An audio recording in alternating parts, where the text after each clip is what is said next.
உங்களுக்கான இன்றைய பிரபஞ்ச வார்த்தை. சிந்தனை விதைகள். ஒவ்வொரு சிந்தனையும் ஒரு விதை. அது ஆழ் மனதில் விழுந்தவுடன் காலப்போக்கில் பழமாகி வெளியில் வரும். நல்ல சிந்தனைகள் நல்ல பழங்களை தரும்.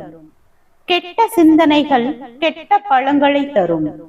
அதனால்தான் பழமொழி சொல்கிறது, நீங்கள் இன்று சிந்திப்பது நாளைய வாழ்க்கை என்று. தினமும் நீங்கள் என்ன சிந்திக்கிறீர்கள் என்பதை கவனியுங்கள். பயம், கோபம், சந்தேகம் நிறைந்த சிந்தனைகள் உங்களை வீழ்த்தும். நம்பிக்கை, அன்பு, மகிழ்ச்சி நிறைந்த சிந்தனைகள் உங்களை உயர்த்தும். ஆழ் மனதில் நல்ல விதைகள் மட்டுமே விதையுங்கள்.